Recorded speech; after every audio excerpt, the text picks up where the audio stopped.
మారుతి గారు ఎక్సలెంట్ ఉంది cinema. Second half కోసం వెయిటింగ్, అంతా కొత్తగా ఉంది. న్యూ ఎక్స్పీరియన్స్ అందరికి. ఫ్యాన్స్ అయితే పండగ చేసుకుంటే ఫుల్ వీల్స్ తిన్నట్టే. ఇక వింటేజ్ ప్రభాస్ అన్న పాత ప్రభాసం చూపించాడు.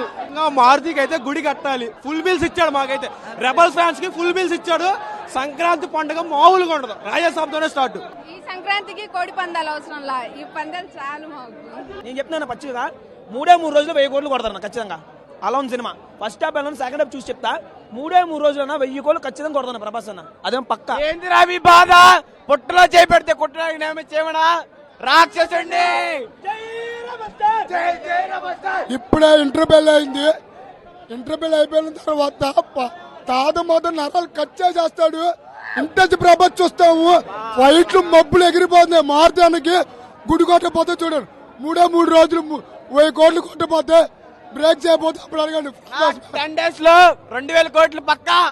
ఆ ఫైట్లు చూస్తే మాదన్న డార్లింగ్ సినిమాలో ఫైట్లు ఎలా ఉంటాయో అలా ఉందా డైలింగ్ మాత్రం మామూలుగా. ఇప్పుడు దాకా లాస్ట్ 2 years నుంచి ప్రభాస్ ఒక రేంజ్ లో ఉన్నాడు అంతే. 2 years నుంచి ప్రభాస్ ఒక రేంజ్ లో కనిపించాడు. మేము బుజ్జిగాడు తర్వాత నుంచి మేము ఇప్పుడు దాకా ప్రభాస్ లో కామెడీ ఎలిమెంట్ చూడాలా. ఈ రోజు కామెడీ ఎలిమెంట్ కనిపించింది, ఈ రోజు ఒక రొమాంటిక్ యాంగిల్ కనిపించింది. ప్రభాస్ మారుతి ఒక రేంజ్ లో తీశాడు సినిమా. ఇప్పుడు దాకా ఫస్ట్ హాఫ్ మాకు అదిరిపోయిందంటే, సెకండ్ హాఫ్ మాత్రం ఒకటే డైలాగ్ అన్న, ఇలా సిగార్ పెట్టుకొని రాజంటే రమలారా, రమలంటే రాజారా, రాజంటే రమలారా, రమలంటే రాజారా. అసలు మారుతి ఎలా తీసింది అనుకున్నాం ఫస్ట్ సినిమా చూసి. అసలు ప్రభాస్ చాలా రోజుల తర్వాత ఇలాంటి యాంగిల్ లో కనిపించాడు మనకి.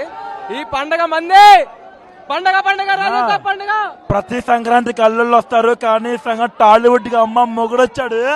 సంక్రాంతి ఇవ్వాలే మాకు, అప్పటికా సంక్రాంతి ఇవ్వాలే మాకు సంక్రాంతి అన్న. ఇంటర్వెల్ అయితే చాలా బాగుందన్న, ఫస్ట్ కానీ ఇంటర్వెల్ దాకా.